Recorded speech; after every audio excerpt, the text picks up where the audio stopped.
Labdien! Esiet sveicināti Vivendi Veselības akadēmijā, kur no 19. septembra līdz 10. oktobrim mēs runāsim par galvas sāpēm un par to, kā emocijas miedarbojas ar galvas sāpēm un dažādiem arī tās ietekmējošiem faktoriem. Septembris ir starptautiskais sāpju mēnesis, tādēļ sarunas būs veltītas vienam no izplatītākajiem sāpju veidiem – galvas sāpēm. Un šodienas tēma ir migrēna un medikamentozā tās terapija. Turpmākās pusotras stundas garumā mēs sarunāsimies par migrēnu un aktualitātēm tās ārstēšanā, kā arī par profilaksi un aplūkosim dažādus mītus par sāpēm. Un klausoties šodienas sarunu, ir iespēja arī uzdot gan ērtus, gan neērtus jautājumus mūsu šodienas speciālistēm. Un es aicināšu arī to darīt, kaut vai tūlīt pat, un to var darīt čatā, skatoties un klausoties. Mans vārds ir Agīta Omi. Es esmu ārsta psihoterapeite, un šodien tad es sarunāšos ar neiroloģi, algoloģi, kas ir specializējusies galvas sāpju pārvaldībā, un tā ir Linda Zvaune. Sveika! Sveiki! Kā arī mēs runāsim ar neiroloģi, ar padziļinātu interesi galvas sāpju jomā, doktori Anitu Balcerbulu. Sveika! Sveika! Es aicinātu jūs abas iepazīstināt ar sevi un ieskicēt, kā jūs esat nonākušas šajā jomā, kādēļ tieši galvas sāpes ir tā joma, kas jūs tik ļoti interesē. Linda, varbūt tu var sākt. Jā, paldies! Prieks arī būt šeit un dalīties ar savām zināšanām. Galvas sāpju joma mani neskar dziļi personiski, un es par laimi esmu pasargāta no galvas sāpju slimības. Kaut gan zinu, ka daudz neirologi tieši tāpēc mēdz specializēties. Daudz migrēnas speciālisti visā pasaulē īstenībā ir paši ar savu personisko pieredzi aizgājuši šajā lauciņā. Mana interese sākās pēc neiroloģijas rezidentūras, kad es sapratu, ka ļoti daudz pacienti, kas ambulatorijā praksē vēršas pēc palīdzības, ir sāpju pacienti, un tie ir galvas sāpju pacienti neiroloģu praksē. Un tas man pamudināja iegūt padziļinātāk zināšanas par sāpju medicīnu, algoloģiju. Un 2018. gadā arī guvu tādu papildus izglītību 2 gadus studējot arī Kopenhāgenā, Dānijā par galvas sāpju slimībām maģistra programma. Tātad vesels tāds liels zināšanu bloks, kas ir izveidots tieši specializēti galvas sāpēm. Tas arī parāda, cik visā pasaulē tā ir liela problēma. Tā esmu, var teikt, šajā galvas sāpju lauciņā. Tieši nesen skatījos, no 2016. gada bija pirmais kongress, kuras bija aizdevusies par galvas sāpēm. Jau būs 8 gadi. Tāds nozīmīgs laiks, un šķiet arī, ka var mācīties un mācīties par šo, vai ne? Tieši tā, un vislielākie īstenībā mūsu skolotāji, mūsu pacienti. Mēs ļoti daudz tieši no pacientu stāstiem un pacientu pieredzēm. Tā ir vislielākā skola. Anita, kā ar tevi? Pabeidzot rezidentūru, galvas sāpes nebija pirmais, ko es izvēlējos. Bija dažādas domas, vai vispārējā neiroloģija, vai kaut ko specifisku. Bet strādājot ambulatorijā praksē, es sapratu, ka ļoti daudz pacientu tiešām nāk ar galvas sāpēm. Un ļoti daudziem pacientiem tās galvas, viņi nāk ar citām problēmām, bet tās galvas sāpes palikušas novārtā. Jo tad, kad ievācot sīkāku to viņu stāstu, viņu anamnēzi, tad izrādās, ka viņiem ir migrēnas, viņiem ir saspringuma tipa galvas sāpes, bet uz jautājumiem, kā viņi ārstē, bija vairāk, kas tad tas ir? Un tas arī bija tas, kas pamudināja mani vairāk pievēršties šai jomai. Un, attiecīgi, arī tad pirmais cilvēks, ar ko es sazinājos, bija Linda, un sāku pie viņas volontēt, un arī, attiecīgi, tālāk arī pievēršos šai jomai. Tad sanāk arī jūs abas vieno šis te profesionālais ceļš arī mācoties vienai no otras. Tā varētu teikt, jā. Tad nesenākie dati demonstrē, ka pasaulē no migrēnas vispārējā populācijā tad globāli cieš 14 līdz 15% cilvēku. Šodien sarunā mēs vairāk runāsim par primārajām galvas sāpēm, taču vēlākās sarunās, vēlākās diskusijās, kas arī būs Vivendi Veselības akadēmijā, mēs runāsim arī par sekundārajām galvas sāpēm. Taču kādēļ šāds dalījums? Linda, varbūt tu vari pastāstīt, kas ir kas? Jā, jo kopumā galvas sāpes liekas, ka tāds ļoti, kā visbiežākais simptoms.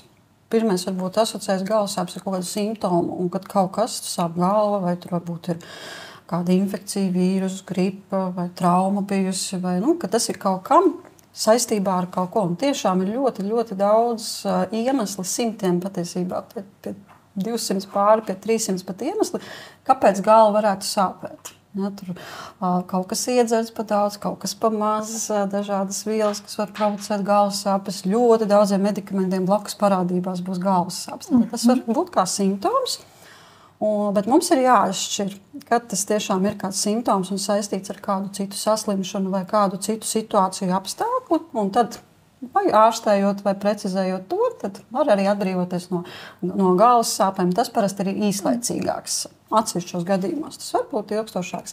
Savukārt primāras galvas sāpes ir uzskatāma par galvas sāpju slimību pēc savas būtības, kurai ir arī ģenētiska predisponīcija, jeb nosliece uz šīm galvas sāpēm, ka tas nav tikai no kaut kāda apstākļa izraisīts, tad tas ir slimība pati pa sevi. Viņa var izpausties vai biežāk vai retāk, un viņu var kaut kādi faktori provocēt viņas attīstību, tā kā ieslēgt šo gēnu, ka mūsdienās daudz tiek runāts par epiģenētiku, ja, tātad gēnu līmenī, kad ieslēdz šo migrēnas gēnu, jeb gēnus patiesībā vairāk jāsaka, tad nav konkrēts viens, bet dažādi. Ja, tātad, un cilvēkam sākās regulāras, epizodiskas, jo starp šīm galvas sāpju lēkmēm, epizodēm parasti cilvēks ir, gan ir, var teikt, pilnībā vesels.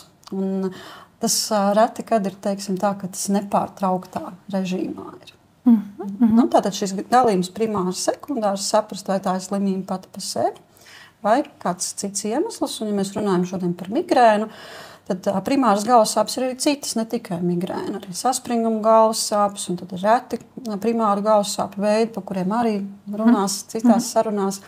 Bet migrēna ir tā, kas visvairāk cilvēku aizvedīs pie ārsta pēc palīdzības, jo tā ir vistraucējošākā funkcionāli ziņā, kad cilvēkam ir grūti strādāt, grūti ģimenes dzīvē, pildīt dažādus, teiksim, aktivitātes, hobijus un pārējo. Tāpēc viņi arī pieskaita pie viena no galvenajiem iemesliem darba nespējai. Šis invaliditāte gluži varbūt skan varbūt pārspīlētāk vai kā, bet šī darba nespēju raisošās epizodes, kas atkārtojās un tad izvirza migrēnu vadošajā lomā, kas to izraisa. Tu minēji par etioloģiju, jeb slimības izcelsmi, ka šie gēni var savā ziņā ieslēgties. Vai ir dati no zinātniskiem pētījumiem, kas tad palaiž šos mehānismus? Precīzi nevar to teikt. Tās ir arī vairāk tādas tā kā, teorijas. Un kāpēc 5-gadīgam bērnam sākās migrēnas lēkme? Kas viņam ir palaidis to, ka viņam tieši 5 gadiņos vai 8 vai kādam pubertātē sāksies galvas sāpes? Precīzi to nevar pateikt, bet zināms, ka ir pierādījumi, piemēram, kādām emocionālām traumām, tāpat tās arī galvas mikrotraumatizācijas atkārtotas varētu būt kāds faktors, saules dūrieni, reizēm sievietēm hormonālu faktoru ietekmē vai sākot lietot hormonus vai arī dabīgi novirzoties kādām hormonālajām izmaiņām. Tas varētu būt, bet precīzi to nevar pateikt. Varbūt tā ir tāda gandrīz kā laimes spēle. Būs vai nebūs. Taču bieži arī pacienti nāk un stāsta, piemēram, ka manai mammai sāpēja galva, man arī sāp galva.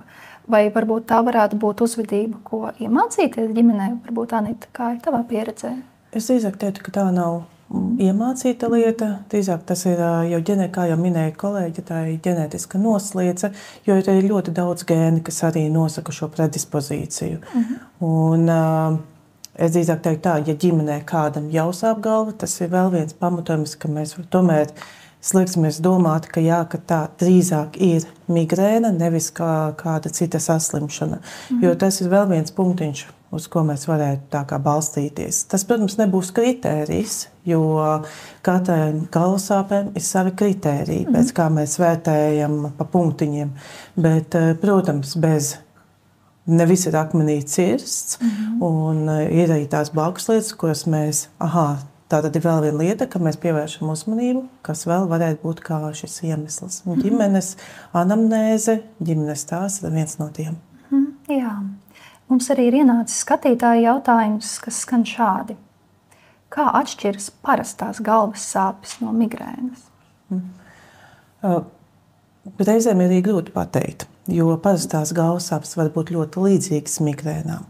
Bet, kā jau minēju, ir dažādi šie kritēriji. Pirmkārt, migrēnām ir raksturīgs noteikts ilgums. Tās ir vidēji no 4 stundām līdz 72 stundām, attiecīgi līdz 3 diennaktīm. Nākamais kritērijs ir tāds, ka tās parasti lokalizējas vienā pusē. Ja mēs runājam par parastām galvas sāpēm, ko cilvēki parasti saprot parastām, tās ir pa visu galvu. Parastām galvas sāpēm saprot saspringuma tipa galvas sāpes. Tās vairāk pieredzdaļā. Migrēnas tomēr vairāk lokalizēsies vienā pusē. Bet tas arī nav obligāti. Ir ļoti daudzi pacienti, kas atzīmē appusējas galvas sāpes. Migrēnas raksturīgi būs pulsējošas un intensitātē no vidēji stiprām līdz stiprām galvas sāpēm. Šīs saspringuma tipa galvas sāpes, jeb parastās galvas sāpes, būs tomēr spiedoša rakstura un no vieglām līdz vidēji stiprām galvas sāpēm. Migrēnas var pavadīt arī slikta dūša, vemšana, un kas gan nav kritērijos, bet ir ļoti raksturīgi, fiziska slodze pasliktinās šīs galvas sāpes. Klasiski cilvēks ar migrēnu gribēs nolīst klusumā, mierā, nekustēties, aizvilkt aizkarus, apgulties un mēģināt izgulēt šo sāpi, jo tā viņam būs vieglāk. Katra kustība, katrs kāpiens pa kāpnēm, katra pagriešanās gultā var pastiprināt galvas sāpes. Tajā brīdī viņš sapratīs, ka tā noteikti nav parastā galvas sāpe. Nākamais viņiem arī būs nepatika pret skaņu, pret gaismu, ļoti bieži arī pret smakām ir izteikta nepatika. Tas arī ir vairāk raksturīgs tiešām migrēnām. Protams, tas ir tad, ja mēs runājam par ļoti klasisku, bet dzīvē jau ne visi ir.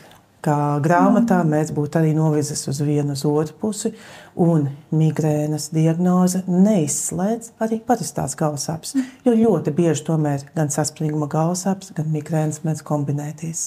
Jā, ja var mazliet papildināt, tad Anita ļoti labi izstāstīja visu to migrēnas, to simptomu un buķeti, kas varētu būt, bet jāpievērš uzmanību, ka migrēnas diagnozē nevis reizēm, bet tā arī mums vadamies diagnostiskajos kritērijos, ka nav jābūt visām šīm pazīmēm, jo reizēm tas viens no mītiem, ja mēs arī pieskaramies.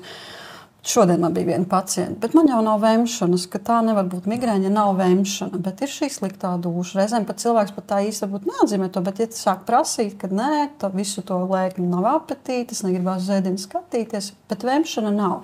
Tad nav jābūt visiem šiem kritērijiem jāizpildās. Pietiek tikai ar 2 pamatkritērijiem, vai nu šīs vienpusējās, vai ļoti stiprās, vai kustība pastiprina galvas sāpes, tātad ikdienas kustība, nevis sporta nodarbība, bet pat ikdienas kustība.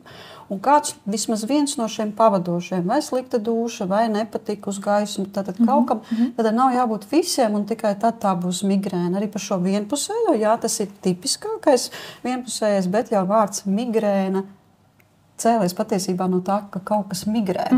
Un tāpēc ir tā, ka galvas sāpes var būt reizēm vienā pusē, tad viņas pāriet uz otru, tad sāp visa galva, reizēm vienā lēkmē viena puse, citā lēkmē citā, bet reizēm ir pacientiem standartā, viņiem gadiem sākās sāp tikai viena un tā viņa sāpīgā puse. Katram ļoti, ļoti individuāli atšķirīgi, un tāpat tās var būt pakauša migrēnas formas.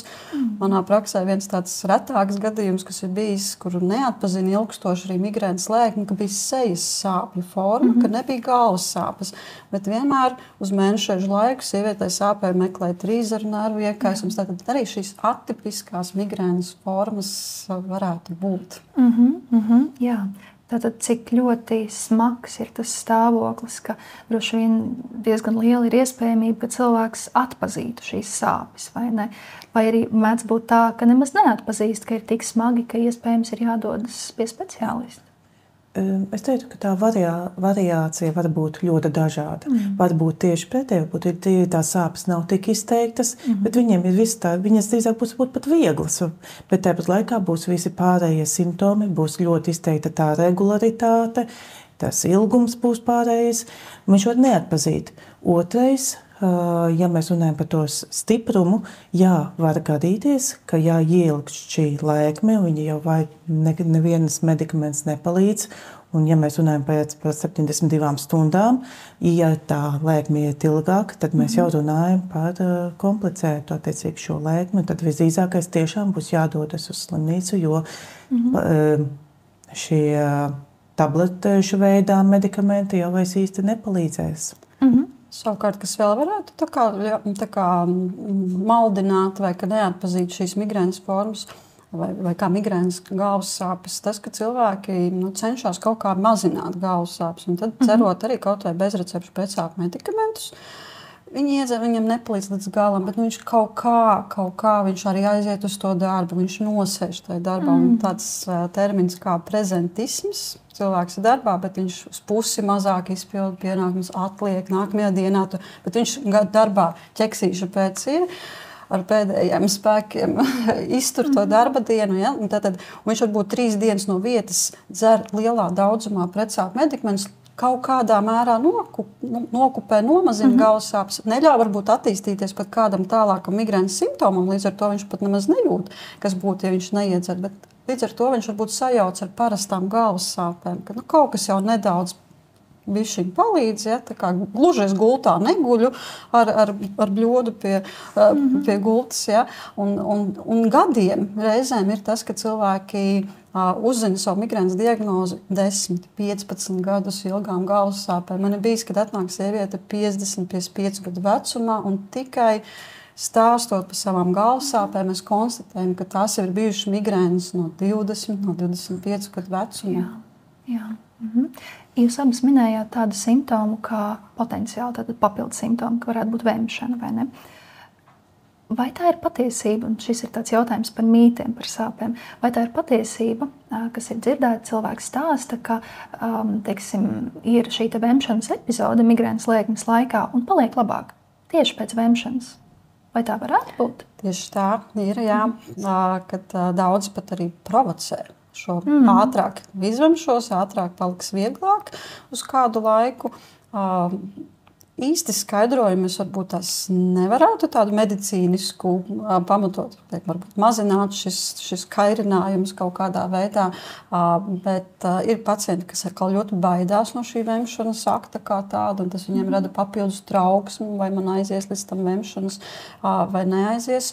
Un šeit mēs arī jau varbūt sākam runāt, nedaudz pieskarties pie šo akūto lēkmju ārstēšanas terapijas. Tad bieži, kas netiek ņemts vērā, ja ir šis sliktās dūšas simptoms, vemšana, kad netiek piedāvāt arī šie pretvemšanas medikamenti, kas ir jau recepšu zāles, mēs nesauksim konkrēti nosaukumos, bet tātad šo grupu medikamentus, kas mazina vemšanu, arī iesaka, arī vadlīnijās tiek rekomendēts kombinēt ar arī pretsāpju medikamentiem, noņemot šo nelabo dūšu, neaizlaižot, bet būtībā vairāk jau ir stāsts arī par to, ka neaizlaist līdz tai stadijai, kad ir vemšana, bet var pieminēt, ka reizēm lēkmes var sākties, ir retos gadījumos, bet lēkmes sākums jau ir ar ļoti sliktu dūšu, jau ar vēmšanu, kad nevienu pat ūdeni nevar iedzert, kur nu vēl kaut kādus tablešu veidā vai citādā veidā medikamentus, un tad ir jau tāds sarežģītāks ceļš jāmeklē tai akūtās lēkmes mazināšanai, ja tā lēkme sākās ļoti strauji.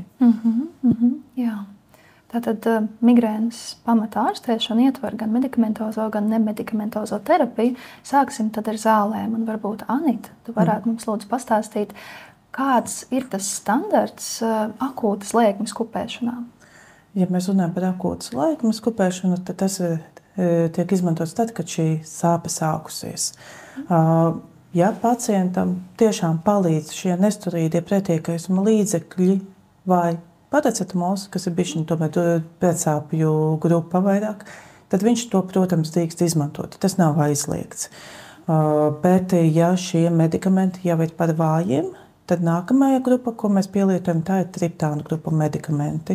Attiecīgi tie ir medikamenti, kas specifiski ir izgudroti, lai ārstētu šīs migrēnas galvas sāpes. Tas ir tālāk jau mūsdienās ir vēl jaunāki medikamenti, ir gepanti, kas gan Latvijā tā tieši aptiekās vēl nav pieejami tie, kas ir domāti tieši akūtām ārstēšanai. Tie, kas ir Latvijā pieejamie gepanti, tie ir hroniskām migrēnām. Tā, ka tie arī jāskatās. Ne visi gepanti ir domāti akūtai ārstēšanai. Tās 3 grupas, kuras var izmantot attiecīgi nesteroīdi pretgaisuma līdzekļi, tālāk ir triptānu grupas medikamenti, un ja šie nepalīdz, nākamā grupa ir gepantu grupa. Tas ir no medikamentozās. Linda droši. Jā, nu to, ko varbūt papildināt arī, protams, šodien mums ir šis uzsvars uz medikamentozo terapiju, gan akūtām, gan profilaktiskajām aizsardzības terapijai. Un šeit varbūt tā ilustrācija man ļoti patīk arī kolēģis izmantotais tāds salīdzinājums, ka šī akūtā terapija tajā brīdī, kad ir sākusies lēkme, ir slikti, kaut kas ir jādara. Un tas ir tad, kad jau tā kā tas zobens mums ir vajadzīgs, lai cīnītos ar to situāciju, kas ir izveidojusies. Un savukārt profilaktiskā terapija, aizsardzības terapija, tas ir tāds tā kā vairogs, kas aizsargā. Reizēm es viņu saku, tā kā mūris, migrēnas mūris ir jāceļ, jābūvē. Un tas, protams, ir arī komplekss. Tas nav tikai medikamenti, tas ir arī ar dzīvesveida korekcijām, ar režīmu, ar dažādām nemedikamentozajām metodēm, kur cilvēki var pielietot arī gan pie akūtas, gan arī novēršanas terapijai. Bet par šo akūto terapiju savukārt tāda piebilde, ka reizēm ir, teiksim, šis novēlotais, tā kā nogaidošais, un cilvēki cenšas, jo arī tā arī reizēm nāk uz vizīti, saka, es jau negribu tās zāles dzert, es gribu mazāk dzert zāles, un tad ir tas ciešana tāds izciest līdz galam, un tad ir atkal tā otra galējība, kad pie mazākā signāliņa, pie mazākā kaut kāda dūrieniņa vai sāpju tikai rašanās kaut kas, uzreiz tiek dzerti medikamenti, kas veicina tādu pārmērīgu medikamentu lietošanu. Nu, jā, varbūt vēl tāds salīdzinājums tai akūtajai terapijai, kad arī pacienti saņem aizrādījumus no citiem, cik tad var dzert tās zāles un tam līdzīgi. Bet tā, kad ir šī akūtā lēkme, ļoti, ļoti retos gadījumos varētu iztikt tā, ka bez šī medikamenta, kad tur būtu ļoti, ļoti jāpārbauda varbūt savs ķermenis ar kādām elpošanas praksēm, ar kādām sanākās grāmatās par migrēnas esmu lasījusi, ka dažādas sēdvanniņas, tur augsti kājas karstumā, ķermenis augstumā vai dažādi kontrasti, ka tas spēj to lēkmi aizskavēt, bet tad tur gandrīz pusdienu būtu dažādi jādarbojas ar šīm nemedikamentozajām terapijām, un tad vēl tā lēkme nav garantēts, ka viņa beigsies, un tad viena pacienta salīdzinājumam teica, un tas ir tā kā, ja sākās, piemēram, caurējam, un cilvēkam pateikt, nē, uz toaleti un aizslēgt durvis ciet, tā kā nedod zāles pie migrēnas lēkmes, lēkme ir sākusies, un tas būtu kaut kas ļoti līdzīgs. Tad mums ir jāaptur šī tālākā progresija, jo mēs nekad nevaram zināt, cik tā lēkme aizies, vai tā būs tikai šīs 6 stundas, pusdienu, vai tā būtu 3 dienas, vai aizies arī uz tādu migrenozu, piemēram, statusu, kas var arī ilgt vairākas dienas. Ko īsti nozīmē šis migrenozais status? Tas salīdzinoši reti tomēr ir, bet cilvēkiem, kuriem ir ļoti grūti kontrolējams lēkmes, pat varbūt tās kombinējot dažādus šos jau pieminētos medikamentus un metodas, bet neizdodas 3 dienās migrēnas lēkmi samazināt. Un viņi var ieilgt, kā sākās tas nākamais vilnis, pāriet uz nākamo lēkmi, tas var būt pat 5, 6 dienas, un tad nevar iedzert ūdeni, nevar, teiksim, šī dehidritācija jau notiek, un tad visbiežāk ir jāvēršās jau pēc medicīniskās palīdzības kādā iestādē, stacionārā. Nedaudz varbūt atgriežoties, galvenais arī, ja cilvēks tiešām zina, ka viņam ir šīs migrēnas lēkmes, viņš jau savas galvas sāpes visbiežāk tomēr pazīst. Un, kas ir svarīgi šajā akūtā terapijā, maksimāli ātri sāk lietot medikamentus, tiklīdz parādās šīs galvas sāpes. Bet arī tas, kā vienmēr, medicīna nav akmenī cirsta. Man tieši arī bija vakardien paciente, kura ir ļoti veiksmīgi tikusi ar savām galvas sāpēm galā. Viņai ir retas lēkmes, bet viņai ir šī aura, par ko mēs drīzumā runāsim. Attiecīgi viņa standartā mēs sakam, ka auras laikā nav jādzer medikamenti. Bet ņemot vērā, ka viņai starp auru un galvas sāpēm ir 15 minūtes, ja viņi iedzer šīs auras laikā medikaments, viņai galvasāpes neattīstās. Savukārt, ja viņa iedzēs tajā brīdī, kad šīs galvasāpes jau sāksies, viņa būs nokavējusi. Tas nozīmē, ka cilvēkam arī, kuram ir šīs lēkmes, ir ļoti jāpazīst sevi, ir sevi jānovēro, un reizēm pat nesmuki izklausīsies, bet kaut kur jāpāreksperimentē ar sevi un jāatrod tas labākais laiks, kad šo medikamentu cert. Un viņš arī ar laiku arī sapratīs, kuras būs tās nelielās galvasāpes, kad viņš var neiedzert to medikamentu, un savukārt, kad ir tiešām sākas tieši tās galvasāpes, kurām ir jādzer. Jo mēs varam arī nonākt otrā galējībā, pārāk bieži lietojot medikamentus. Tā formuliņa būtu 2 dienas nedēļā vai 10 dienas mēnesī. Ja mēs lietojam medikamentus, tad 3 mēnešu laikā mums var attīstīties arī medikamentu atkarīgās galvasāpes, kas jau ir atkal otrā galējība. Tā ka tā robeža ir ļoti šaura. Galvenais ir atrast tiešām to vidusceļu un lielā mērā gan sadarbojoties ar speciālistu, gan arī cilvēkam pašam atrast to labāko variantu. Jā. Jūs abas pieminējāt nesturīgos pretiekāsim līdzekļus, kā arī paracetamolu, un tad tas savā ziņā mūža sanais jautājums ir par to, kādā veidā šis medikaments zina, kurā vietā palīdzēt. Ja sāp zobi, vai tā ir migrēnas akūta lēkme, vai varbūt tas ir kaut kas cits. Jā, šie vienkāršie pretsāpju medikamenti, sauksim viņus vienkārši, droši vien parasti cilvēks varbūt aptiekā, pat varbūt tā nepārzinās, kas tur ir. Bet patiesībā aptiekā ļoti plaši ir arī šo bezrecepšu medikamentu klāsts. Un tur atkal par to eksperimentēšanu runājot, kad reizēm cilvēks ir pamēģinājis tikai vienu, un tad atnāk man nekas nepalīdz, bet īstenībā pamēģināts tikai kaut kas viens vai vienā formā, tad tur arī ir nianses, bet kā tad viņi atpazīst to sāpju lietu? Parastie pretsāpju medikamenti vairāk darbojas uz iekaisuma mediatoriem, kas kairina sāpju receptors. Un tajā vietā, tur, kur ir kāda sāpe, mēs esam sasituši celi, mums ir kāds zilums, mums ir kāda trauma, vai pie galvas sāpēm. Tās ir šīs sāpīgās struktūras galvā, kas sāp, tās ir cieši saistītas ar trīzeru nervu, ar asinsvadiem, kas ir smadzeņu apvalki, arī mūsu muskulīši, kas mums ir galvai apkārt, īstenībā zem matiem, mums visu apkārt vēl diezgan daudz mazi muskulīši. Un pie galvasāpēm tad tur ir notiek šo tādu aktīvo ķīmisko vielu izdala, kas ir šie iekaisumi, un tā mēs viņus saucam mediātori. Un tad parastie pretsāpju medikamenti ir tie, kas tā kā neutralizē šo, un tiešām kādreiz arī vieglākām migrēnas formām varētu būt pilnīgi pietiekami ar šiem, kad ne visiem migrēnas pacientiem būtu jāatdzer kādi speciālie pretmigrēnas medikamenti, bet varbūt piemeklējot devu, varbūt tās pamēģināts tikai vienā devā, vienā formā, bet aptiekā ir tiešām šķīstoši bezrecepšu pretsāpju nesturīgie medikamenti. Jā, un tiešām arī dažādu veidu, ko var atrast, un tad paskatīties reizēm, tas ir pietiekami.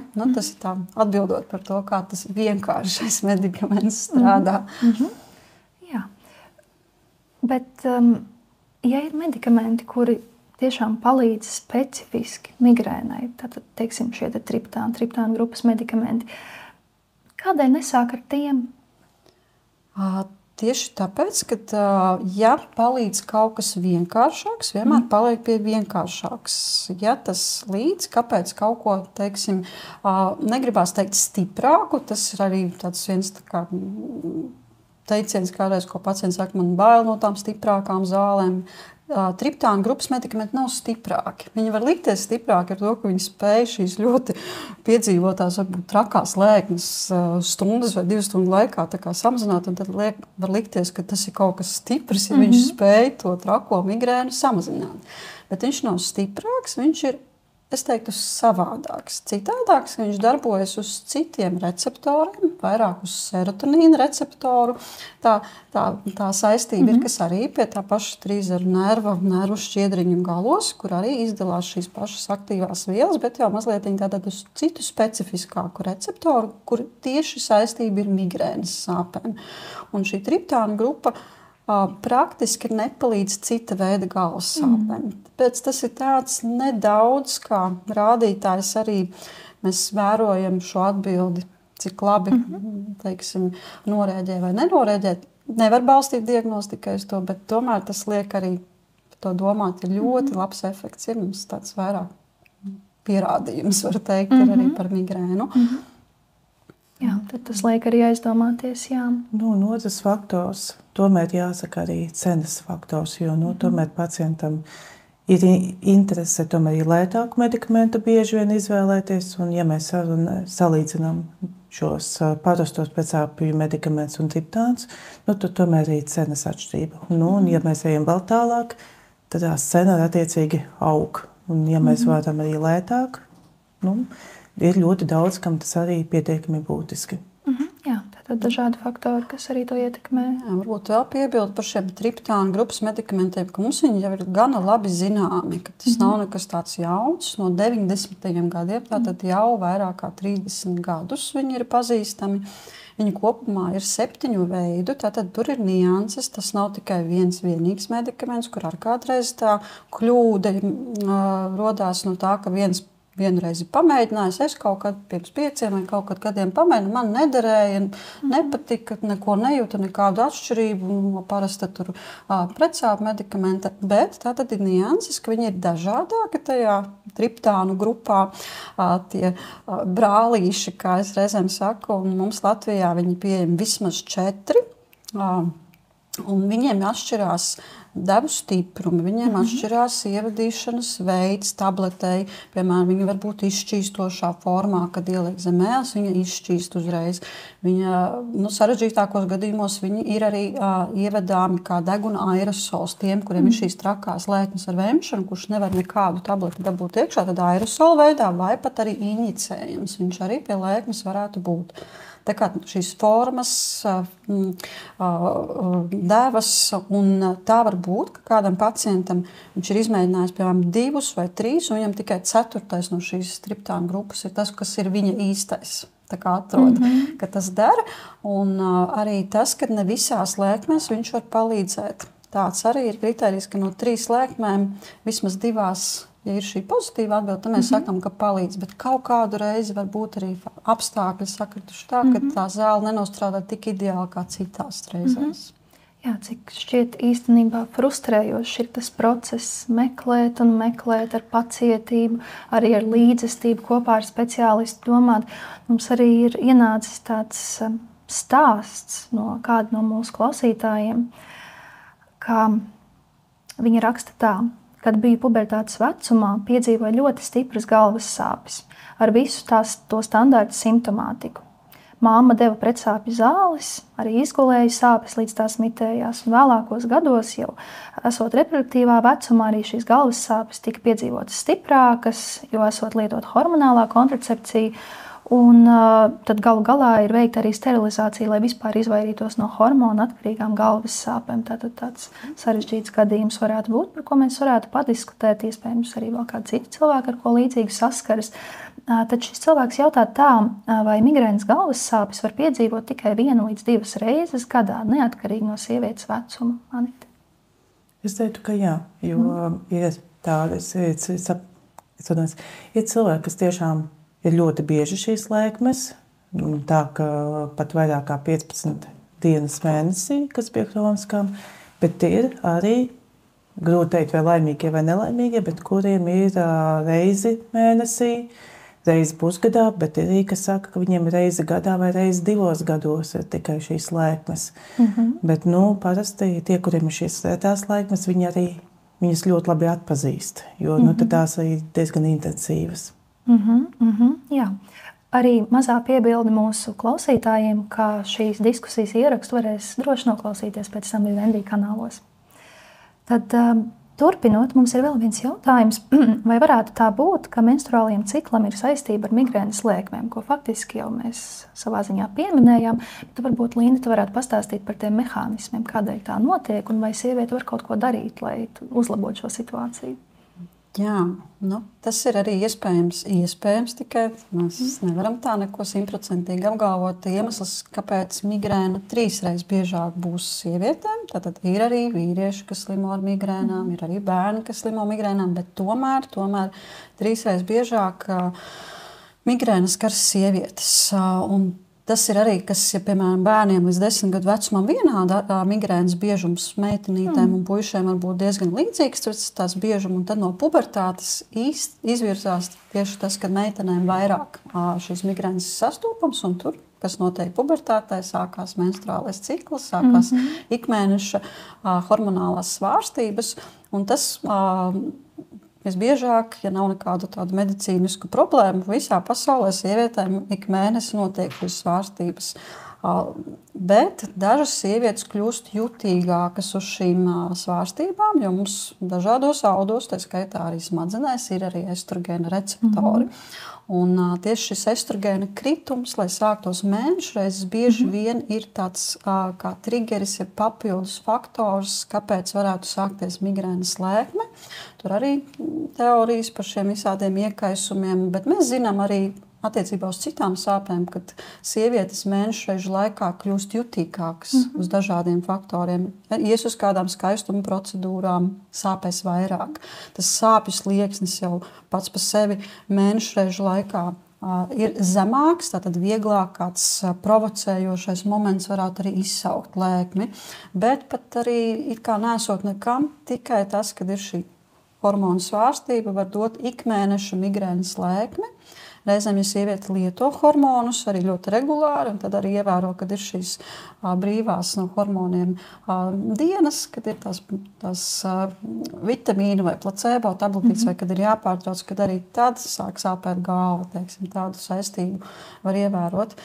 Un tad šis stāsts, ko iesūtījusi klausītāji, tas ir, teiksim, tādu diezgan dramatisku jau piegājienu, kā atbrīvoties. Un tiešām reizēm sievietes pat ir tādas, kas gaida, kad tā menopauze iestāsies, ka tad varbūt būs atbrīvojums no migrēnas lēkmēm. Un tiešām mēs varam teikt, un literatūrā dati, ka apmēram 80% ar menopauzi migrēna var pazust. Ļoti, ļoti samazināties, bet tomēr ir kaut kādi procenti sievietes, kurām tas turpinās. Arī mums praksē ir, kur nāk 60 un 70 un pat 87 gadi. Man vecākā migrēnas pacienti ir ar 87 gadiem.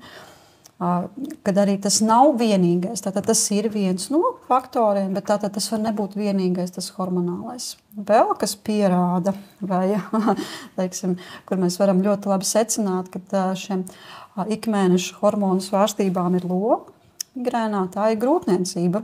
Jo mēs zinām, ka grūtniecībā savukārt arī tie paši vismaz 80% migrēnas pacientu vismaz 2., 3. trimestrī piedzīvo krietnu samazinājumu migrēnas aktivitātē. Viņas paliek brīvas, var teikt, no šīm traucējošākajām galvas sāpēm. Un tad atkal, attiecīgi, barojot bērniņu, reizēm arī laktācijas periodā var saglabāties vēl kādu laiku, kad vēl neatsākās, bet tikko atkal atsākās mēnešreiz, atkal atsākās migrēnas lēkmes. Un tur atkal ļoti, ļoti dažādi, kā viņas var tālāk turpināties. Jo nesen arī kolēģi padalījās ar interesantu rakstu, kā būtībā grūtniecība pati pa sevi maina smadzenes, kad pētnieki ir izpētījuši. Tātad grūtniecība uztaisa tādu riktīgu vētru mums, ja, bieži vien tāpēc arī kādas citas varbūt tās veselības problēmas vai vairogdziedzers, tad pārkārtošanās organismā notiek. Un attiecīgi tas var arī gan pozitīvā veidā ietekmēt. Ir sievietes, kas ir laimīgas, ka viņām pēc grūtniecībām varbūt pat mazinās. Zināms, ka mēnešais reizēm paliek vieglākas meitenēm nekā bijuši pirms tam sāpīgākas. Tātad arī galvas sāpes reizēm, bet varbūt arī pretējais, ka pēc grūtniecības atkal migrēnas lēkmes var palikt atkal intensīvākas, izteiktākas. Tur vēl nāk klāt, protams, jauno māmiņu, vai tur negulēšanas, vai trauksmes, bažas, garstāvokli. Tas viss vēl sumējot, bet pats par sevi arī tikai šis hormonālais tad ir nozīmīgs. Bet, diemžēl jāsaka, ka nevajag arī domāt, ka tagad būs grūtniecība, ka 100% tagad mēs sagaidām to laimīgo 2., 3. trimestri un dzīve būs skaista. Diemžēl reti, bet pirmā migrēnas lēkme var arī piemeklēt tieši grūtniecības periodā.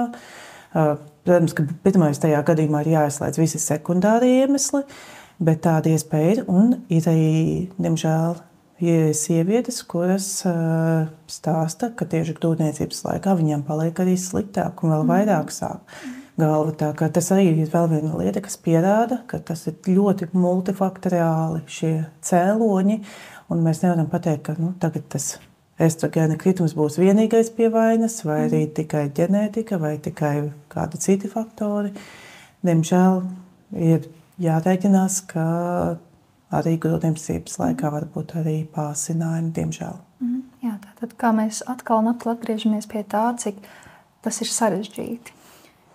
Un tad mēs, protams, varam domāt arī par to, cik sarežģīti ir dzīve cilvēkam ar visu šo te meklēšanu, pielāgošanos. Bet mazliet paliekot tēmā pie grūtniecības un migrēnas. Anita, vai tu varētu lūdzu pastāstīt, kā atšķiras ārstēšana grūtniecei? Grūtniecēm ir ierobežotāki šie medikamenti. Un jāsaka, visdrošākais no laikiem, ja mēs runājam par akūtas laikmes kupēšanu un tieši par medikamentozo terapiju, tad tomēr ir un paliek šis paracetamols. To var lietot gan visu grūtniecības laiku, gan arī pēc tam, kad jau bērniņš ir piedzimis un sieviete baro grūti. Tā kā nav šobrīd pierādījumi, ka tas varētu kaitīt kaut kādā veidā bērniņam. Tas ir tas pozitīvais. Attiecībā uz pārējiem, uz nesteroīdiem pret iekaisuma līdzekļiem, tos var lietot, bet tikai 2. trimestrī un līdz 32. nedēļai. Pēc tam un arī pirms tam tos nevajadzētu. Tāpat arī ar nesteroīdiem pret iekaisuma līdzekļiem jāsaka, ka viņi ir atļauti iespējami mazākā vienreizējā devā. Ja mēs viņus lietosim ļoti bieži un daudz, tad arī var būt sekas. Laktācijas periodā savukārt tos drīkst lietot. Tiem nav ierobežojumu. No triptāniem, jāsaka, no grupas salīdzinoši droši ir sumatriptāns, jo tas ir vecākais, līdz ar to ir vairāk zināmu gadījumu, un pat tas ir relatīvi droši gan grūtniecēm, gan arī laktācijas periodā. Par pārējiem triptāniem runājot, uzskata, ka viņi ir droši, bet ņemot vērā, ka nav pierādījumi, tad, protams, pirmais, ko būtu tomēr jāizvēlas, ir šis vecākais. Tikai tad, ja viņš nepalīdz, tad mēs varam domāt par pārējiem, bet aizliegt viņa nav. Un pēdējais medikaments, ko vēl var lietot, tas ir kodeīns, kas ir narkotisks pretsāpju līdzeklis, un to arī var, bet jau tas būtu arī kā pēdējais variants. Un tad arī nākamais ir šie medikamenti, kas jau ir profilaktiskie līdzekļi, pie tiem ietilpst beta blokatori un tricikliskie antidepresanti, ko var lietot. Tas nozīmē, ka paciente, sieviete katru dienu lieto šos medikamentus ar mērķi kontrolēt galvas sāpes. Tas, ja mēs runājam par šo medikamentozo terapiju. Bet ir jau arī vēl viena otra grupa, šī nemedikamentozā terapija, pie kuras noteikti ietilpst dzīvesveida izmaiņas un ar ko tomēr vajadzētu sākt pirmām kārtām, lai kontrolētu šos galvas sāpes. Bet tas nav tikai grūtniecēm, to es teiktu ikvienam cilvēkam, un ne tikai ar galvas sāpēm, bet no dzīvesveida pats par sevi mums var uzlabot šo dzīves kvalitāti. Jā. Tad domājot par migrēnu, kas ir hroniska, jeb vismaz 15 dienas katru mēnesi, reizēm cilvēki ir ļoti nobažījušies, ka nepaliks labāk, ka šīs migrēnas tiešām ir katru otro dienu. Linda, vai ir cerība? Kas ir jaunākais pētniecībā? Jā, varbūt vēl mazliet noprecizējot to hroniska migrēna. Jā, tās ir šīs 15 un vairāk dienas, tās varbūt arī visas 30 dienas. Un patiesībā no šīm 15 dienām nav jābūt visām 15 kā migrēnām. Viņas var būt arī tiešām visas kā migrēnai atbilstošās, tā kā mēs tos kritērijus jau pieminējām. Bet pietiek pat, ja ir šīs 8 migrēnas un pa vidam varbūt ir tādas vieglāk panesamas dienas galvas sāpes, varbūt netiek lietot vispār nekādi medikamenti, bet tātad tas parāda, ka arī starp lēkmju periodā galva nav pilnīgi, teiksim, skaidra vai brīva no sāpēm, kad ir šīs starp lēkmes, un reizēm pacienti to pat neuzskata par vajadzīgu atzīmēt vai pastāstīt doktoram, ja mēs prasam, cik jums dienas sāp galva, viņš tikai atzīmē tās migrēnas dienas, bet tāpēc ir jāprasa, un mēs arī lūdzam pierakstīt kalendārus. Varbūt to mēs vēl šodien nepieminējām, bet daudz, kur tieši arī meklējot labākās zāļu kombinācijas, meklējot varbūt šos provocējošos momentus un vispār tiekot līdz diagnozei šī galvasāpju kalendāra vai galvasāpju dienu uzskaitīšana un papētīšana ir tas, kas ir ļoti labs rīks. Tas palīdz pacientam, tas palīdz mums labāk saprast, palīdz izvērtēt to dinamiku, kā mēs terapiju dodam, un arī varbūt precizēt, vai ir šī hroniskā migrēnas forma, vai tā varbūt ir tikai epizodiska, bieža migrēna, kura būtu pa mēnesi arī saskaitās šīs 8 migrēnas dienas, bet pārējās 22 vai 23 dienas vispār galva nesāp nemaz. Viss ir kārtībā, bet ja tās pārējās dienas tomēr vēl ir kaut kādas mērenākas izpausmes galvasāpes, mēs jau domājam par slimības hronifikāciju, ja pārēju uz tādu hronisku sāpju slimību. Un šajā gadījumā hronisku migrēnu. Un mūsu uzdevums ir nepieļaut jau šo formu, šo hronisko migrēnu, kurai lai kliedētu šo varbūt bezcerības sajūtu, kurai ir mūsdienās jau atrast risinājumu, kad kaut ko var palīdzēt, bet mēs jau sākam šo profilaktisko terapiju, šo aizsardzību būvēt, šo mūri, šo vairogu stiprināt. Patiesībā tā indikācija jau būtu, ja tās ir vairāk kā 4 dienas mēnesī, kad ir kā migrēnas dienas, tas jau būtu jau apsverams par profilaktisko terapiju. Sākumā tas var būt tikai, teiksim, šis dzīvesveids un tāda vieglā, maigā profilakse, kā es saku, kur pierādījumi arī magnija preparātiem, tur antioksidantam, koenzīmam, kur ir, teiksim, tas, kas ir tāds vieglākas, bet ja tās ir tiešām mēnesi no mēnesi atkārtojās 4 un vairāk, tās 5, 6, 7 un katru mēnesi viņas tādas ir, tad mēs jau sākam lūkoties pēc profilaktiskās terapijas. Tas ir arī tad, ja, tā kā mēs runājām par papildinot to akūto terapiju, ja aiziet uz tām ļoti grūti ārstējamām lēkmēm, pat ir pamēģināts tas vienkāršais, pat ir pamēģināts šī triptāna grupas medikamenti tas, un joprojām lēkmes aiziet 3 dienās, vai viņi jālieto ļoti bieži šie medikamenti.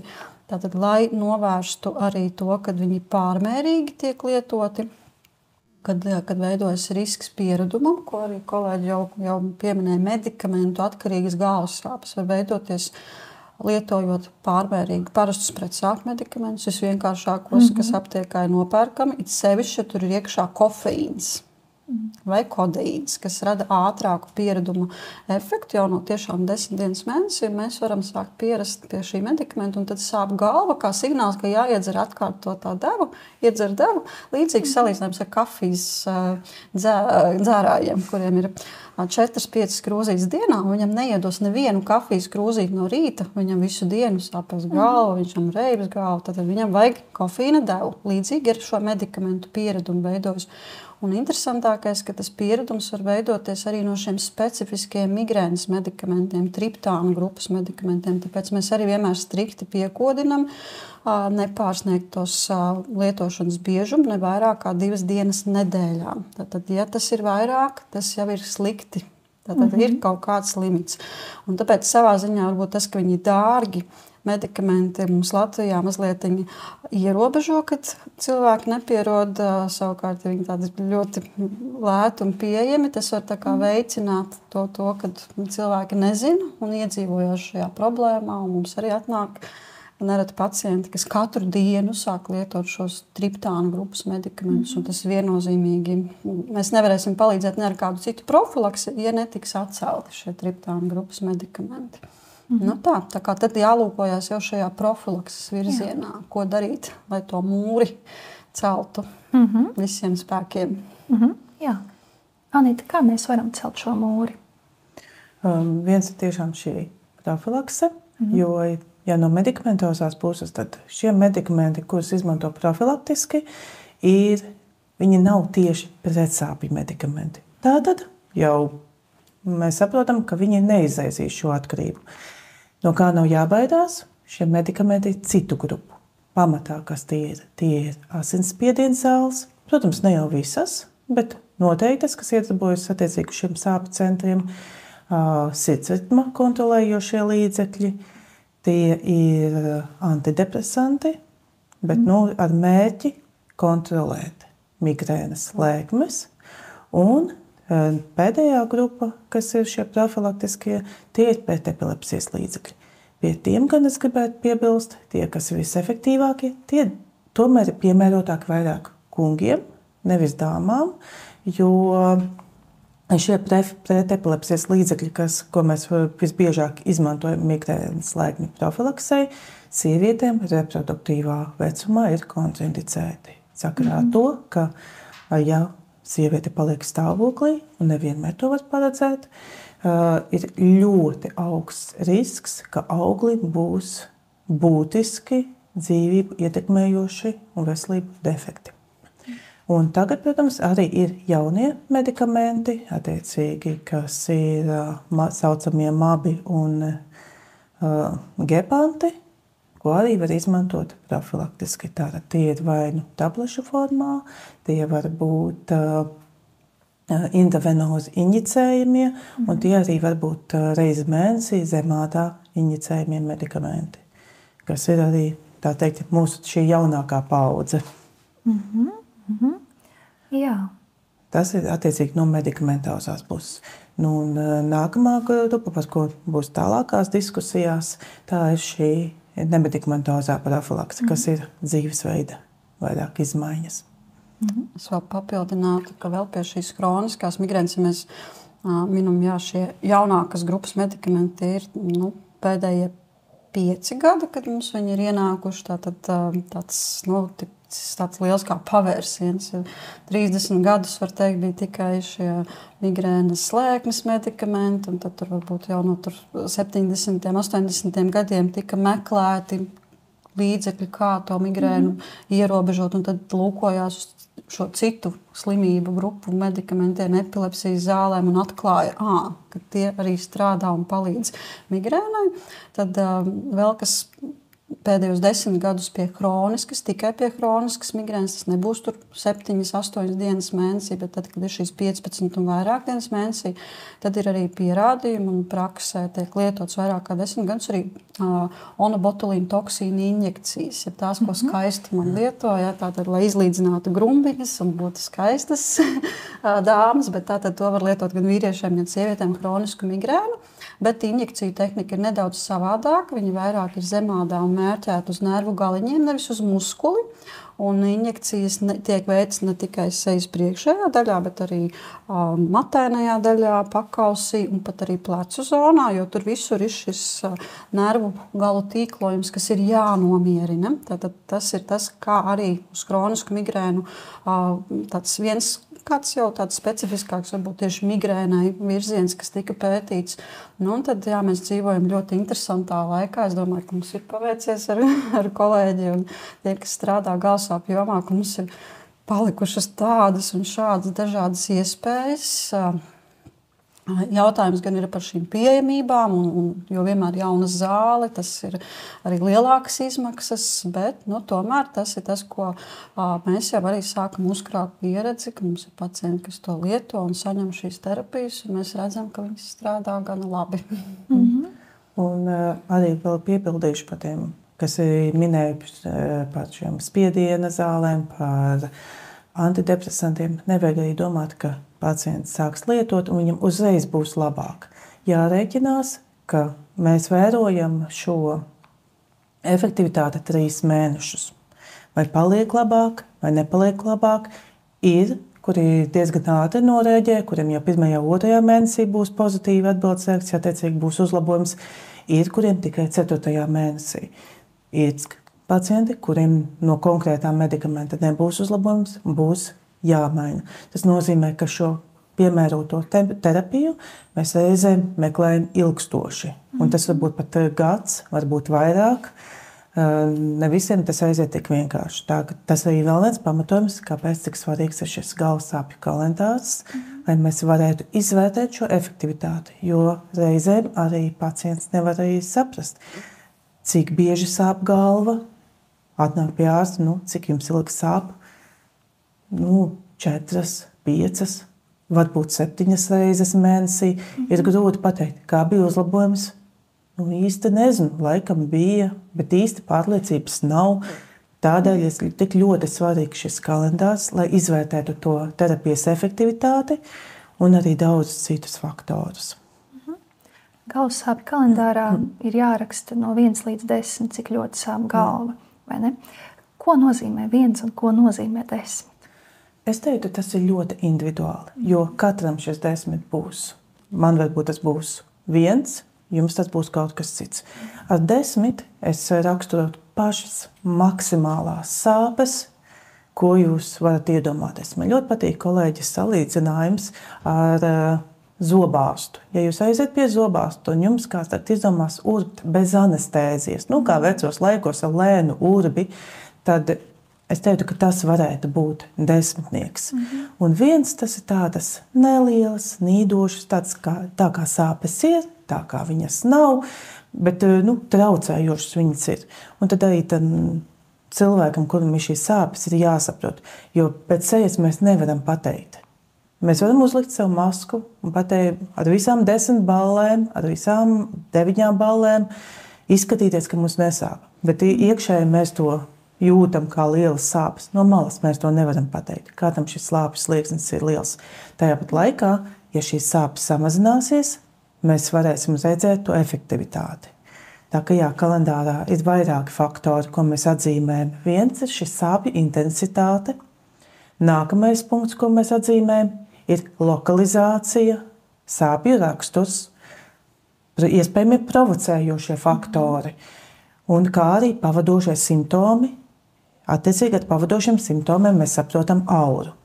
Nedaudz gribētu uzreiz iestarpināt, ar auru mēs saprotam, tajās ir pazīmes, kas sākas visbiežāk pirms galvas sāpēm, bet varbūt arī pēc, un varbūt galvasāpju laikā, tas ir retāk, bet klasiski pusstundu pirms galvasāpēm un izpaužas ar redzes traucējumiem, mirgošana, viļņošanās, leķi acu priekšā. Te ir redzes attiecīgi simptomi, varbūt arī notirpums ķermenī, varbūt jušanas traucējumi, varbūt runas traucējumi. Bet visbiežāk tomēr redze tiek skarta. Kas pati par sevi pāriet, un tad seko šīs galvas sāpes. Tālāk galvassāpju kalendārā mēs atzīmējam medikamentus, kas ir lietoti un vai tie palīdzēja vai nepalīdzēja. Ar galvassāpju kalendāru, ko mēs iegūstam? Gan es kā speciālists, gan pacients, viņš var saprast, kādas tad tās galvassāpes ir, cik bieži, cik intensīvas, kāda ir iespējami provocējušie faktori, tās pašas mēnešreizes. Visu laiku nevarēja saprast, ir vai nav saistība, bet tagad, bet tiešām, katru reizi, apmēram 2 dienas pirms sākas mēnešreizes, sievietei sāk sāpēt galva, ko iepriekš nav pat sasaistījusi. Tiešām ir atvaļinājums, un galvas sāpes sāka palikt mazākas. Tātad arī vēl viens pamatojums, kas ir šis provocējušais faktors. Es biju ballītē, izdzēru sarkanvīnu, vēl viens iemesls, kāpēc nākamajā dienā vai aiznākamajā sāk sāpēt galva. Tātad mēs varam jau atrast tos iemeslus un tos varam koriģēt. Vai mums ir risks uz medikamentu atkarīgajām galvas sāpēm?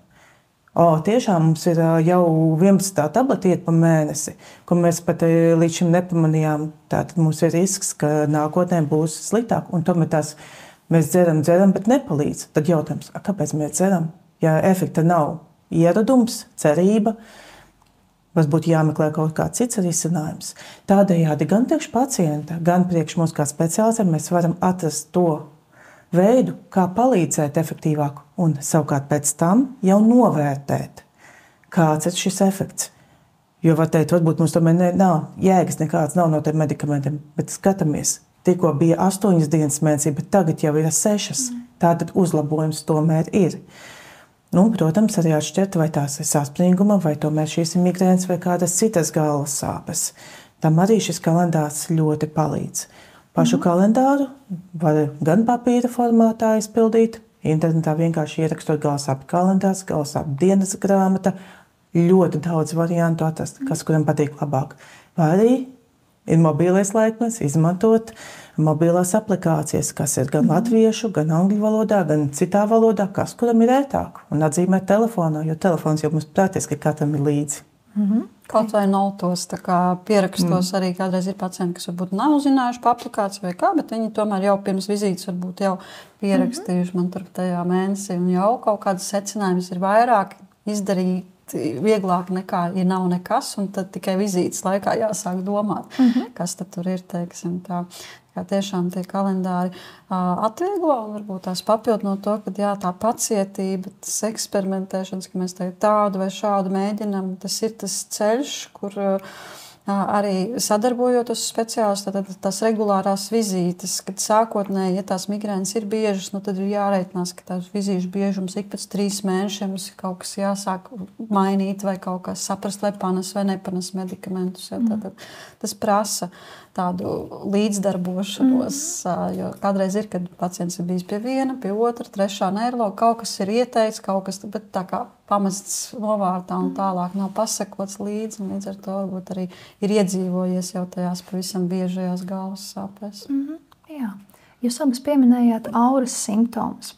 Vai varētu būt, tad, ja primāri tie ir tomēr vizuāli, bet vai varētu būt, teiksim, kādi uztveres dzirdes simptomi? Jā, ļoti labs jautājums. Tas ir kopumā retāk, jo vispār arī auras simptoms kā tāds pēc savas būtības tā ir tāda neiroloģiskā izpausme, kas var būt tiešām pirms vai pirms lēkmes vai jau lēkmes sākumā uzreiz.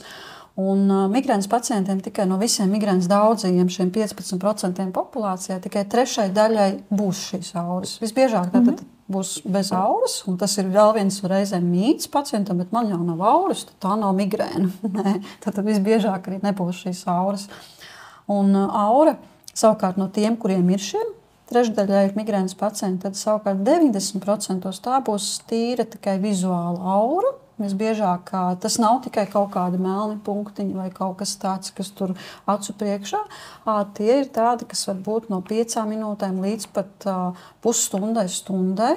Redzes traucējumi, kas var būt parādīties kā tāds mazs pleķītis, viņš paliek lielāks, tas tā kā miglas laukumiņš, var pievienoties dažādi tādi zipšņi vai mirguļošanas, tādas izliektas līnijas ar kaut kādām krāsiņām.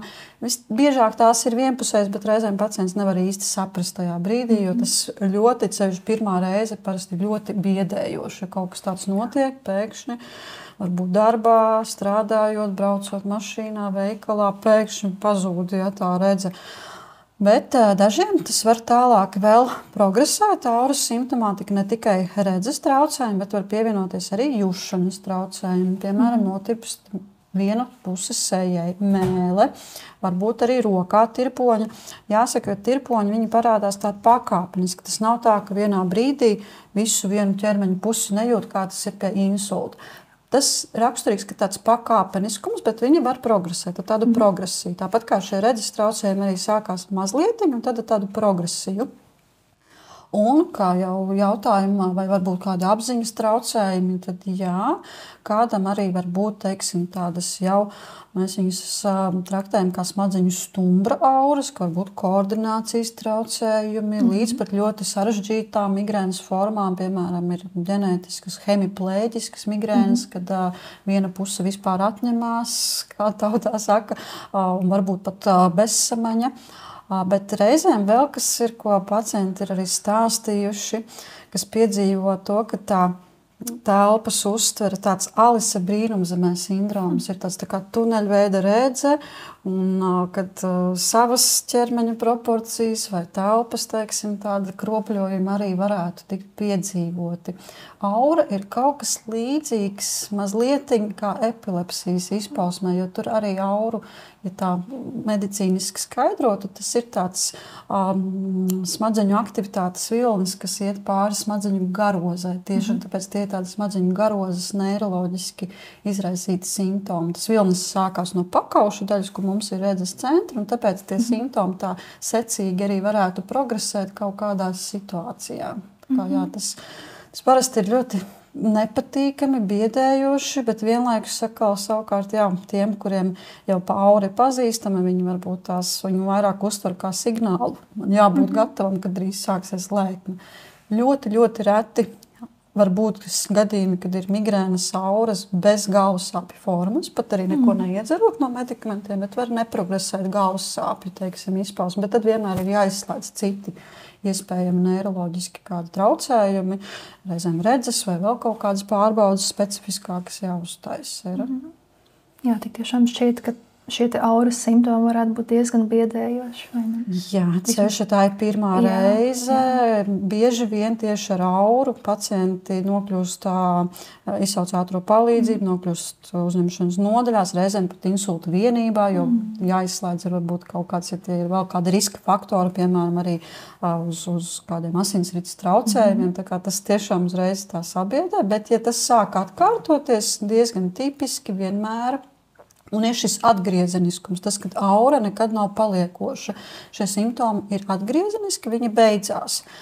Un, kā jūs minējāt, tie var būt 15 minūtes līdz stundai. Ja, tā kā kopumā jāsaka, ka retāk viņi būs tiešām ilgstoši vai kaut kādi citi komplikācijas. Un arī situācijas, kad aura ir īstenībā lielāks iemesls vērsties pēc palīdzības, un iespējams šai profilaktiskai terapijai, jo bieži vien aura mēdz būt pat traucējošāka nekā pašas galvas sāpes. Jo, kā arī man ir teikuši, pacienti saka, labi, lai tās galvas sāpes ir, es ar viņām tikšu galā, bet es taču nevaru nevadīt automašīnu, ja vēl tie runas traucējumi, bet man ir jāuzstājas. Kā es varu uzstāties, ja es nezinu, kurā brīdī es stāvot auditorijas priekšā nevarēšu parunāt?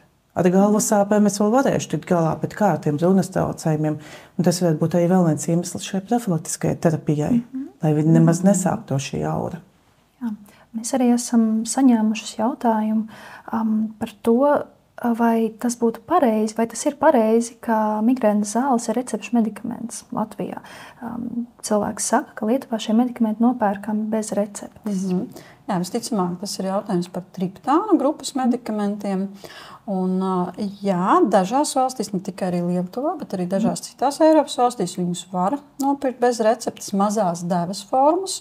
Un tas, kas ir tas bezrecepšu, ir tieši sumatriptāns. To mēs kā grupas nosaukumu, teiksim, varam, nekādas firmu nosaukumus mēs nevaram nosaukt, bet tātad, jā, viņš ir arī ierakstīts Pasaules veselības organizācija, ir izstrādājusi, teiksim, dažādām slimībām tādu minimāli nepieciešamie medikamenti, kuriem būtu jābūt pieejamiem cilvēkiem. Un šis sumatriptāns līdzīgi ar pretsāpju citiem parastiem medikamentiem ir šajā Pasaules veselības organizācijas listē. Kāpēc viņš mums Latvijā nav bezrecepšu formātā? To es nevaru jums izskaidrot, bet iespējams varbūt ar laiku viņš būs tādā formā. Un tur ir savukārt, kā katra valsts iespējams izvērtē vairāk tos riskus arī, ja cilvēki lietos viņu bez ārsta norādījuma, bet parasti jau šos medikamentus cilvēki visbiežāk saņem šo rekomendāciju no ārsta, viņi uzzina no ārsta par to, ka tāds ir iespējams lietot, bet tiešām arī situācija, kad Lietuvā ir šie bezrecepšu lētāk pieejami, man ir tieši pēdējos mēnešus, var teikt, izteiktā, kad cilvēki varbūt plašāk ir uzzinājuši šo informāciju. Es esmu piedzīvojis, ka man ir pacienti, kas nāk ar šīm medikamentu atkarīgām galvassāpēm, ja viņi ir aizbraukuši uz Lietuvu un iepirkuši 3, 4, 6 pakas šos lētos medikamentus, un viņi sāk viņus lietot pārāk bieži, un viņi nezināja, ka viņus nedrīkst tik bieži, un viņi iedzīvojas medikamentu atkarīgajās galvassāpēs. Tāpēc savā ziņā es pat atbalstītu, ka būtu jābūt bezrecepšu formai, vismaz vienam kādam pieejamam šim mazākās devas, bet tomēr ar tādu sabiedrības izglītošanu, jo šie medikamenti kopumā nevar teikt, ka viņi būtu kaut kādā ļoti bīstamas blakus parādības, bet tomēr viņi ir kontraindicēti, piemēram, cilvēkiem ar nekontrolētu arteriālu hipertensiju, spiediena slimību vai kādām kardioloģiskajām saslimšanām būtu jāizvērtē lietošana. Tā kā tomēr tas ir jebkurā gadījumā ar ārsta rekomendāciju saņemams medikaments. Skaidrojums arī par šo grūtniecību, vēl atgriežoties, tas arī jebkurā gadījumā grūtniecei, tas nebūtu uz savu varbūt galvu lietojams, tas ir tikai tādi, ja ir šīs ļoti grūti kontrolējumās grūtniecības lēkmes un arī tikai tad konsultējoties ar mediķi, galvassāpju ārstu, neirologu un apsverot dažādas pirmām kārtām šīs nemedikamentozās terapijas iespējas grūtniecei, ko arī varētu pielietot. Ja, tā piesardzība jebkurā gadījumā ir. Jā. Jo arī tie pētījumi par tām grūtniecēm jau nav tā, ka ir grūtniece ar migrēnu, un tagad mēs dosim un skatīsimies, kas ar to augli notiks. Te jāņem vērā, ka tās grupas ir krietni vien mazākas, jo tie ir gadījumi. Tie ir klīniskie gadījumi, kad, piemēram, paciente nav zinājusi, ka viņa ir stāvoklī, viņa ir lietojusi, viņa ir pārkāpusi režīmu, viņa ir lietojusi, un tad jau tālāk tie pētījumi skatās, vai bija kāda patoloģija vai nav kāda patoloģija. Un atbilstīgi tam arī tiek vērtēts. Diemžēl tādu pētījumu, vai par laimi jāsaka kaut kādā mērā, ka tagad mēs paņemsim grupiņu no grūtniecēm un tad pastīsimies, kā tad jūsu bērnam būs slikti vai nebūs slikti. Tādu pētījumu mūsdienās nav un nebūs. Un tā kā jāņem vērā, ka tās grupas būs krietni vien mazākas, un te tomēr ir gadījumi. Pašreiz gadījumi liecina, ka ir relatīvi droši, bet mēs jau nevaram zināt 100% par visiem. Anita, vai ir kādi medikamenti, ko Latvijā kompensē valsts? Jā, ir attiecīgi atsevišķas grupas, tātad gepantu un māpu grupas, ko kompensē, bet tas notiek tikai ar koncīlija lēmumu, ko veic vai Paula Klīniskajās Stadiņas slimnīcas galvassāpju koncīlijā vai Rīgas Austrumu Klīniskās universitātes galvassāpju koncīlijā. Un tikai tur ir pieņemt. Un tas ir tikai hroniskām, komplicētām migrēnām, kas arī jau ir bijušas uzraudzībā, ir jau izmēģināti vairāki medikamenti, ir neefektīvi šie medikamenti attiecīgi hroniskām galvassāpēm, un tad tikai tajā gadījumā tiek pieņemts lēmums, kurš no šiem medikamentiem ir piemērotāks un vai ir piemērots konkrētajam pacientam. Jo jāņem vērā, kas ir ļoti būtisks, ja atkal atgriežamies pie galvassāpju kalendāra, jo mums ir jāvēro, kādas tās sāpes ir, cik biežas, kāda ir efektivitāte, un arī ļoti svarīga ir pacienta līdzestība. Tas nozīmē, ka pacientam arī sākot šo terapiju ir regulāri jāuzraugās pie šī galvassāpju speciālista attiecīgajā universitātes slimnīcā, un arī jāturpina vadīt šis galvassāpju kalendārs, lai izvērtētu efektivitāti. Jo, ja efektivitātes nav, tad arī šī kompensācija tālāk netiks nodrošināta, jo nav jēgas lietot medikamentu, kurš nepalīdz. Jāpiebilst, ka šīs kompensācijas iespējas ir pavisam pat radušās, jo ilgus gadus tas bija tāda nemitīga, varbūt tās, negribas teikt cīņa, bet mēģinājumi pierādīt to, ka vispār migrēnai būtu vieta kompensējumu diagnožu sarakstā. Un tikai pagājušā gada oktobris, manuprāt, bija oktobra beigas ar 1. novembri. Tad bija tāds vēsturisks pagrieziena moments, kad tiešām valdība lēma un migrēna tika iekļauta kompensējumu diagnožu sarakstā, kas pavēra durvis. Un tajā brīdī bija tāda liela ažiotāža, un tad jau tajā brīdī daudzi pacienti griezās pie ģimenes ārstiem, neirologiem, rakstiet mums zāles kompensējums, bet varbūt bija mazliet greiza izpratne, ka tas bija tikai par diagnozes iekļaušanu. Un vēl atskatoties mazliet atpakaļ, kad tas ir arī liels pacientu nopelns patiesībā, kad šis pagrieziena punkts ir noticis, jo galvassāpju pacientu biedrība un sadarbojoties arī ar mums speciālistiem, dažādas kampaņas bija izglītojušas kampaņas, un tā skaitā arī parakstu vākšana manabalss.lv, kur vairāk kā 10 000 cilvēku, ne tikai migrēnas pacienti, bet arī varbūt līdzcilvēki parakstījās par to, ka tā slimība ir gana būtiska, lai viņu aktualizētu, jo līdz šim viņa bija tāda tā kā kaut kas, teiksim, tātad ir nopietnākas slimības, onkoloģija, diabēts un viss pārējais, bet migrēnu mēs nevarējām pierādīt, ka viņai tur ir vieta. Tātad gan sadarbojoties ar pacientiem, tiešām šī pacientu balss, es gribētu uzsvērt, bija ļoti nozīmīga un joprojām. Tātad arī dažādas šīs pacientu biedrības aktivitātes būtu vajadzīgas sabiedrības izglītošanai.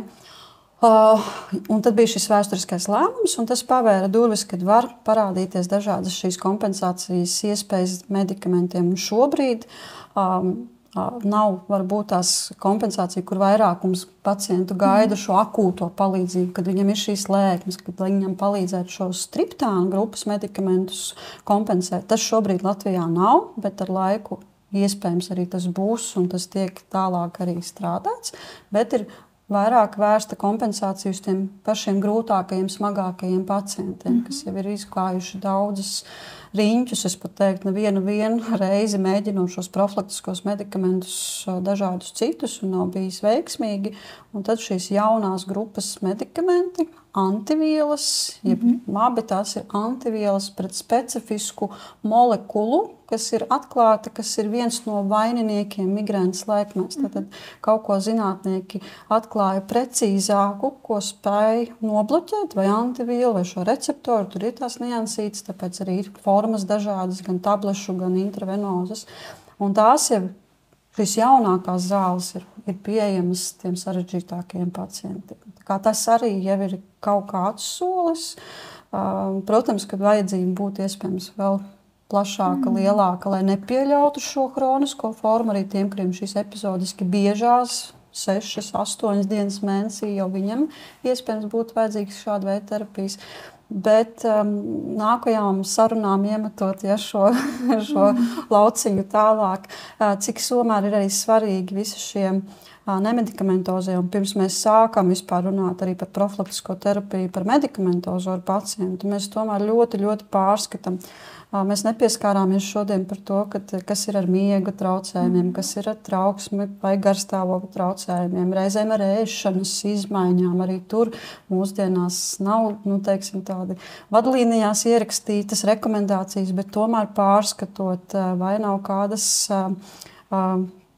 uzturgrupu, teiksim, nepanesamības vai varbūt tās liekais svars un ar cukura vielmaiņu kādu traucējumu. Tātad pakoriģējot arī dzīvesveidu faktorus, ir pacienti, kuriem izdodas arī vai nu kombinējot medikamentu, vai tikai šos arī dzīvesveidu korekcijas faktorus arī ir izdodas to mūri veidot migrēnai. Jā.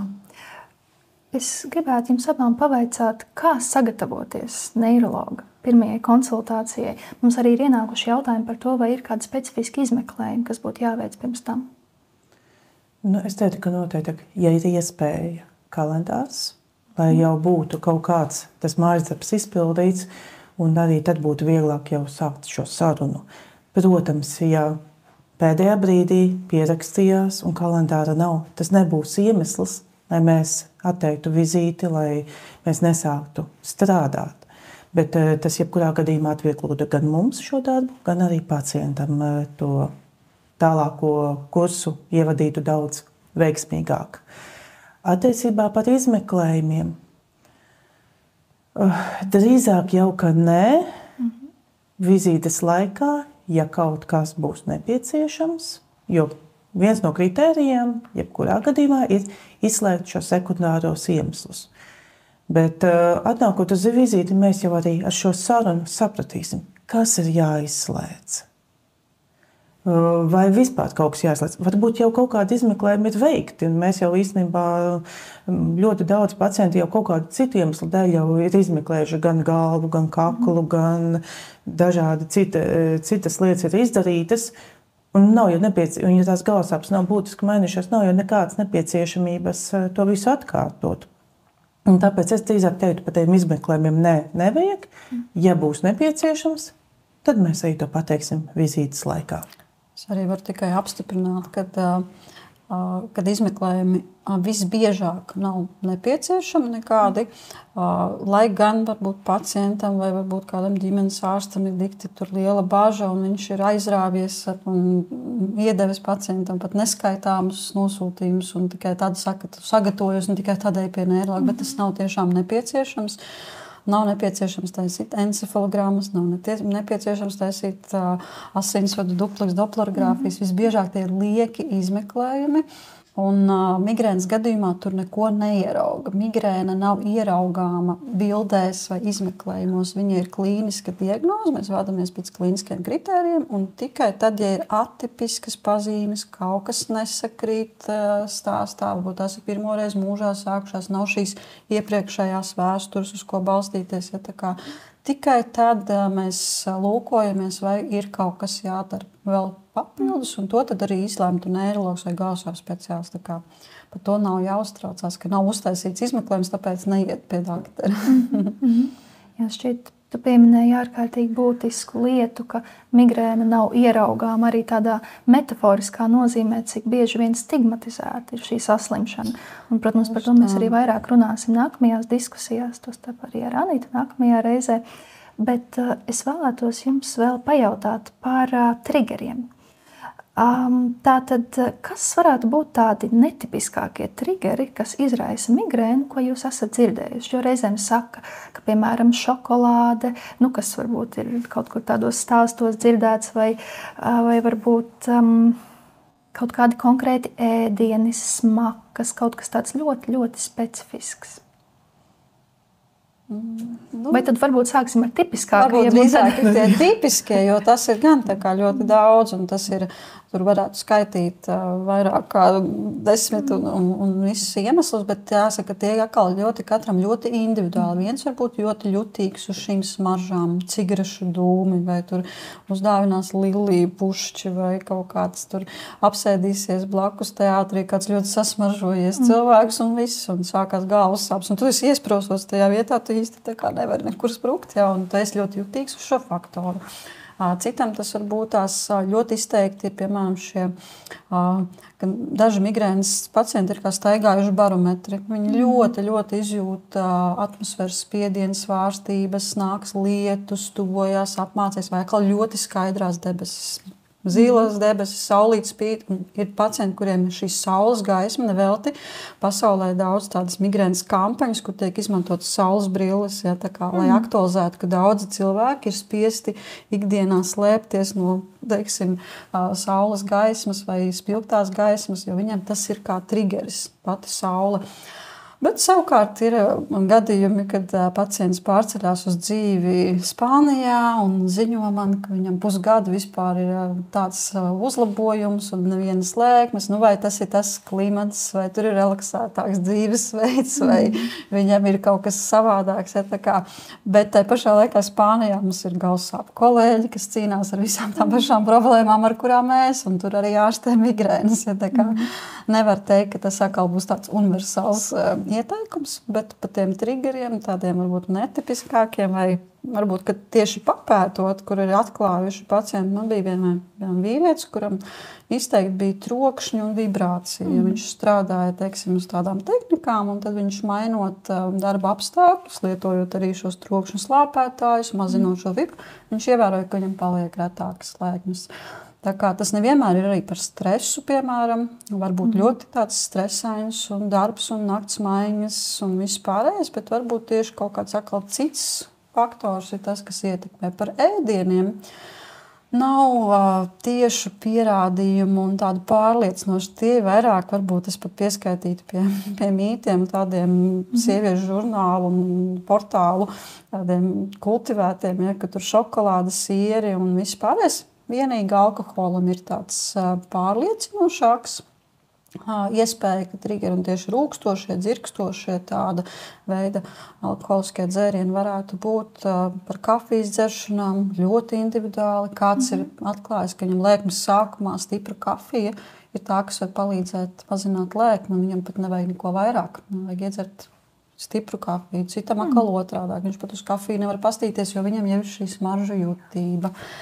Tur ir tas individuālais faktors. Mēs esam katrs ļoti, ļoti savādāks. Tas pētniecība ir jāizved pašam pacientam, jo mēs nevaram viņu ādā iejusties. Un tāpēc atkal ļoti tāda fokusēšanās un pacienti, kas tādi, ka viņi tā ļoti kā tādi detektīvi grib atrast, kas tad ir tas iemesls un to izslēgt. Un reizēm var būt tā, ka nevar ieraudzīt, ja viņš ir gan to papētīs, bet nav, ja, tā kā, kad konkrētais tas cēlonis. Ļoti jāskatās uz plecu zonu, ir cilvēki, kuriem smaguma celšana var provocēt, teiksim, arī tādas fiziskā piepūla, viņa aktivizē arī šeit pakauša daļā. Mums ir šis nervu komplekss un trīszaru nervu, visi kodoli, viņi pārslēdzās kakla zonā un pakauša nervu, un reizēm tieši šī zona ir kā trigeris, jeb faktors, pārslodze vai ilgstošs saspringums. Arī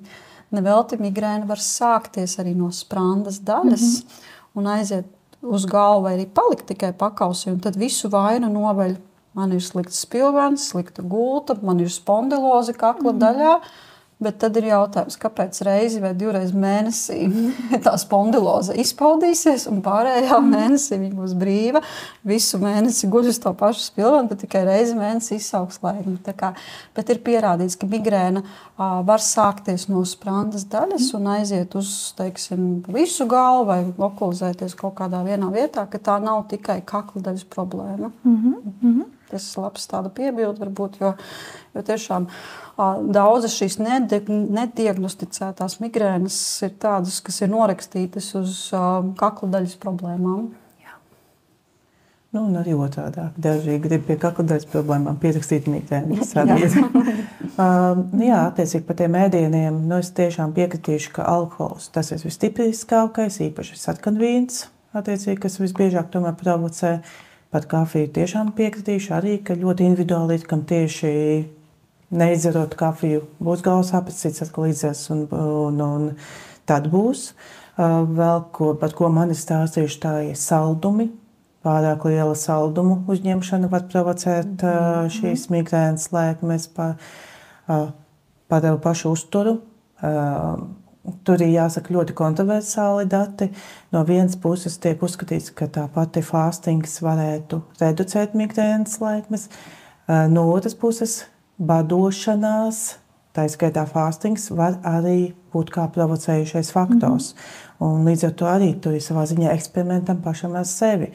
Varbūt fastings nebūtu tā, ko es ieteiktu, bet ja no diētām, kā profilaktiski, es ieteiktu, ka ketogēnā diēta ir viens no variantiem, ko var mēģināt pielietot arī galvasāpju profilaksei, jo ir pierādīts, ka tas palīdz epilepsijas pacientiem, un šajā gadījumā arī pie galvasāpēm parādās arī jauni dati, ka to var izmantot. Bet tas arī nav tā, ka pilnīgi visiem jāņem vērā arī blakus saslimšanas. Ja cilvēkam jau ir kaut kādas problēmas, piemēram, ar izteikti lieliem holesterīniem un tam līdzīgi, ketogēnā diēta visdrīzākais nebūs tā izvēle.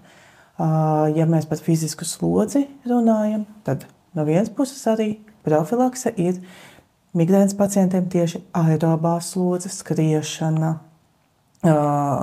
peldēšana, nūjošana atvieglos galvasāpes. Protams, ne jau sāpju laikā, bet savukārt pārslodze. Pacients izdomās, šodien sākšu skriet.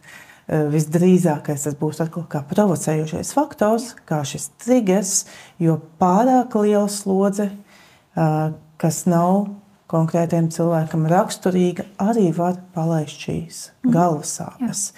Miegs arī gan par mazu miegu var provocēt, gan arī brīvdienu beidzot izgulēšos. Un tagad es nogulēšu nevis tās 6 stundas, bet nogulēšu visas 12.